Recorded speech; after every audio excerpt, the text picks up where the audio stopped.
ஸ்ரீவைகுண்டம் மற்றும் சுற்றுவட்டார பகுதிகளில் சூறை காற்றுடன் கூடிய பலத்த மழை பெய்ததால் பொதுமக்கள் மகிழ்ச்சி அடைந்தனர். தூத்துக்குடி மாவட்டம் ஸ்ரீவைகுண்டம் மற்றும் சுற்றுவட்டார பகுதிகளில் கடும் வெப்பத்திற்கு இடையே சூறை காற்றுடன் கூடிய பலத்த மழை பெய்ததால் இதமான சூழல் நிலவியது. 1 மணி நேரத்திற்கும் மேலாக பெய்த கனமழையால் செய்துங்கநல்லூர் பகுதியில் வாரசந்தை வியாபாரம் பாதிக்கப்பட்டது.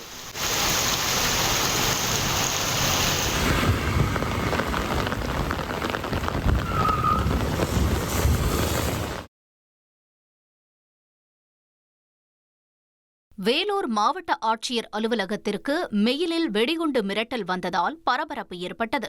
2வது நாளாக தொடர்ந்து இந்த வெடிகுண்டு மிரட்டலை தொடர்ந்து மோப்பநாய் ரீட்டா உதவியுடன் வெடிகுண்டு நிபுணர் குழுவினர் தீவிர சோதனை மேற்கொண்டனர்.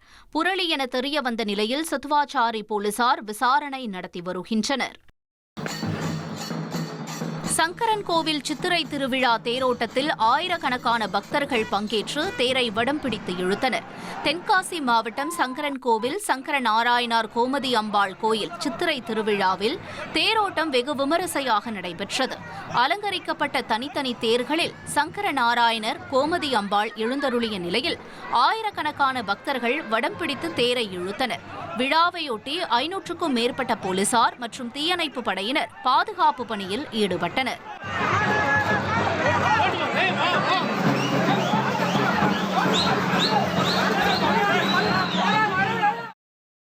ஆசியாவிலேயே அதிக ரகங்களை கொண்ட ஊட்டி ரோஜா பூங்காவில் தற்போது மலர்கள் பூத்து குலுங்க தொடங்கியுள்ளன.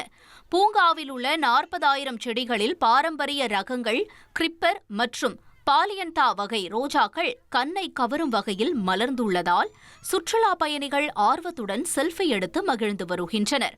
வண்ணமயமாக காட்சியளிக்கும் இந்த மலர்களை காண தமிழகம் மட்டுமின்றி பிற மாநிலங்களிலிருந்தும் ஏராளமானோர் குவிந்து வருகின்றனர். வரும் மே மாதம் 2ஆம் வாரத்தில் ரோஜா மலர் கண்காட்சி நடைபெறவுள்ள நிலையில் பூங்கா தற்போது விழா கோலம் பூண்டுள்ளது. பவானிசாகர் அணையின் கரையோர பகுதியில் குட்டியுடன் காட்டு யானைகள் முகாமிட்டுள்ளன.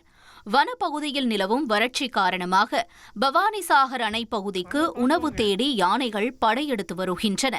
இந்நிலையில் பவானிசாகர் அணையின் கரைப்பகுதியில் குட்டியுடன் வந்த 2 காட்டு யானைகள் நீண்ட நேரம் அங்கேயே முகாமிட்டன. இதனால் பணிக்கு சென்ற நீர்வளத்துறை ஊழியர்கள் அதிர்ச்சியடைந்த நிலையில் பட்டாசுகளை வெடித்து அரை மணி நேர போராட்டத்திற்கு பிறகு யானைகளை வனப்பகுதிக்குள் விரட்டினர்.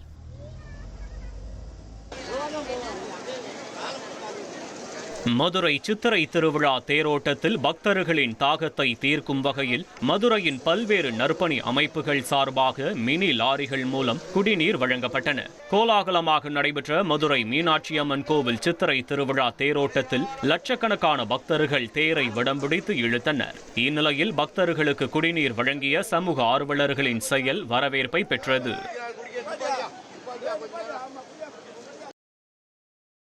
தஞ்சாவூர் மாவட்டம் திருவையாற்றில் உள்ள அறம் வளர்த்த நாயகி அம்மன் சமேத ஐயாரப்பர் கோயிலில் சித்திரை திருவிழா கடந்த 21ஆம் தேதி கொடியேற்றத்துடன் தொடங்கியது. விழாவின் முக்கிய நிகழ்வான தேர்பவனி இன்று நடைபெற்றது. இதில் பங்கேற்ற திரளான பக்தர்கள் முக்கிய வீதிகளில் தேரை வடம் பிடித்து இழுத்தனர். முன்னதாக சுவாமி அம்பாள் சிறப்பு அலங்காரத்தில் தேரில் எழுந்தருளி அருள் பாலித்தனர்.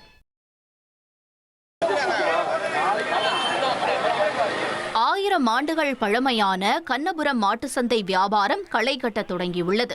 திருப்பூர் மாவட்டம் கண்ணபுரம் மாட்டு சந்தையில் காங்கேயம் இன மாடுகள், காளைகள் மற்றும் கன்றுகள் ஆயிரக்கணக்கில் விற்பனைக்கு வந்துள்ளன.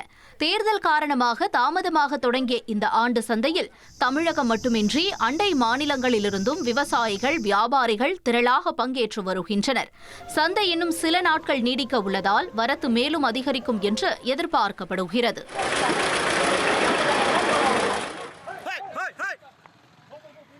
ஓசூர் வனப்பகுதியில் நிலவும் கடும் வறட்சி காரணமாக தண்ணீர் மற்றும் உணவை தேடி வெளியேறிய 2 காட்டு யானைகள் தேன்கனிக்கோட்டை அருகே விளைநிலங்களுக்குள் புகுந்து அட்டகாசம் செய்தன.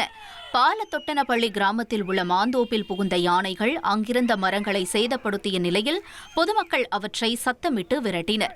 அப்போது அந்த யானைகள் சாலையை கடந்தபோது அவ்வழியாக வந்த அரசு பேருந்து மற்றும் இதர வாகனங்கள் பாதுகாப்பு கருதி சற்று தொலைவிலேயே நிறுத்தப்பட்டன. கோடைக்கால வறட்சியால் வனவிலங்குகள் ஊருக்குள் வருவதை தடுக்க வனத்துறை உரிய நடவடிக்கை எடுக்க வேண்டும் என்று மக்கள் கோரிக்கை விடுத்துள்ளனர்.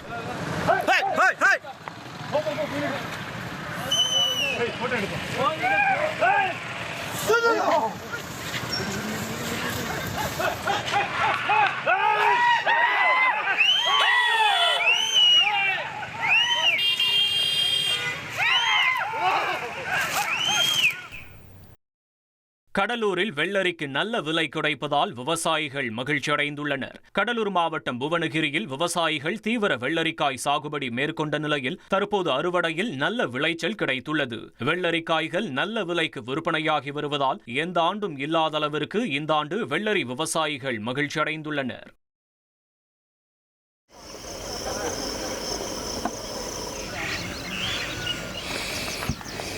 தமிழகத்தில் வெயிலின் தாக்கம் நாளுக்கு நாள் அதிகரித்து வரும் நிலையில் உடல் சூட்டை தணிக்கும் சாத்தூர் வெள்ளரிக்காய்க்கு மவுசு ஏற்பட்டுள்ளது. விருதுநகர் மாவட்டத்தில் 700 ஏக்கரில் பயிரிடப்படும் இயற்கையிலேயே தனிசுவை கொண்ட இந்த வெள்ளரி தற்போது சென்னை, கோவை உள்ளிட்ட இடங்களுக்கு அதிக அளவில் அனுப்பி வைக்கப்படுகிறது. தேவை அதிகரிப்பால் நல்ல விலை கிடைத்தாலும் போதிய மழையின்றி விளைச்சல் பாதியாக குறைந்துள்ளதாக விவசாயிகள் வேதனை தெரிவிக்கின்றனர். மேலும் கடும் வெப்பத்தால் விளைச்சல் குறைந்து தேவை இருந்தும் போதிய வருமானம் இன்றி தவிப்பதாக அவர்கள் கவலை கொள்கின்றனர். சங்கரன் கோவில் சித்திரை திருவிழா தேரோட்டத்தில் ஆயிரக்கணக்கான பக்தர்கள் பங்கேற்று தேரை வடம் பிடித்து இழுத்தனர்.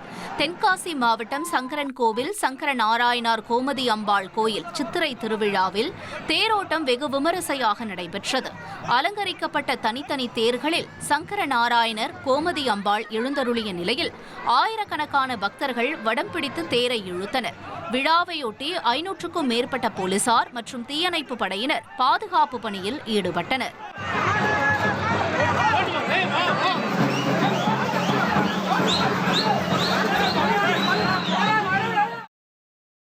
தேனி மாவட்டம் குன்னூர் வைகை ஆற்றில் நீர்வரத்து அடியோடு சரிந்துள்ளதால் அதனை நம்பியுள்ள 15க்கும் மேற்பட்ட ஊராட்சிகளில் கடும் குடிநீர் தட்டுப்பாடு ஏற்படும் அபாயம் உருவாகியுள்ளது. வைகை ஆறு வறண்டு போனதாலும் ஆற்றுப்படுகையில் போதிய மணல் பரப்பு இல்லாததாலும் கூட்டு குடிநீர் திட்டத்திற்காக அமைக்கப்பட்ட 20க்கும் மேற்பட்ட உறை கிணறுகளில் நீர் சுரப்பது நின்றுவிட்டது. இதனால் ஆண்டிப்பட்டி ஒன்றியம் மற்றும் தேனி நகராட்சி பகுதிகளில் குடிநீர் விநியோகம் கடுமையாக பாதிக்கப்பட்டுள்ளது. முல்லை பெரியாறு அணையிலிருந்து திறக்கப்படும் தண்ணீர் முறையாக வந்து சேராததே இந்த நிலைக்கு காரணம் என தெரிவிக்கும் பொதுமக்கள் குடிநீர் தேவையை சமாளிக்க அரசு உடனடியாக மாற்று ஏற்பாடுகளை செய்ய வேண்டும் என வலியுறுத்தியுள்ளனர். கிருஷ்ணகிரி அருகே 5 லட்சம் ரூபாய் பணத்திற்காக 9ஆம் வகுப்பு மாணவனை கடத்திய கல்லூரி மாணவர் உள்ளிட்ட 3 இளைஞர்களை போலீசார் கைது செய்தனர். வேப்பனப்பள்ளி அருகே கத்திரிப்பள்ளியைச் சேர்ந்த ஜோதிடரின் மகன் ஹரிஹரனை அதே ஊரைச் சேர்ந்த அவரது நண்பரான கல்லூரி மாணவர் பகவதி மற்றும் பகவதியின் நண்பர்கள் இருவர் சேர்ந்து கடந்த 12ஆம் தேதி கடத்தியுள்ளனர். மாணவனின் தந்தையை மிரட்டி 5 லட்சம் ரூபாய் பணம் கேட்ட நிலையில் இதுகுறித்து போலீசில் புகார் அளிக்கப்பட்டது. போலீசார் எச்சரிக்கை விடுத்ததைத் தொடர்ந்து பயந்து போன கடத்தல் கும்பல் மாணவனை சூளகிரி அருகே விட்டுவிட்டு தப்பியோடியது. விசாரணையை தீவிரப்படுத்திய வேப்பனப்பள்ளி போலீசார் தலைமறைவாக இருந்த பகவதி, அஜித் மற்றும் மோனிஷ் ஆகிய மூவரையும் கைது செய்து சிறையில் அடைத்தனர்.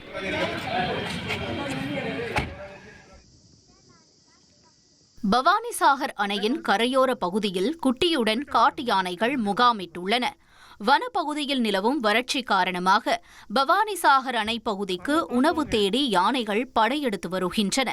இந்நிலையில் பவானிசாகர் அணையின் கரைப்பகுதியில் குட்டியுடன் வந்த 2 காட்டு யானைகள் நீண்ட நேரம் அங்கேயே முகாமிட்டன. இதனால் பணிக்கு சென்ற நீர்வளத்துறை ஊழியர்கள் அதிர்ச்சியடைந்த நிலையில் பட்டாசுகளை வெடித்து அரை மணி நேர போராட்டத்திற்கு பிறகு யானைகளை வனப்பகுதிக்குள் விரட்டினர்.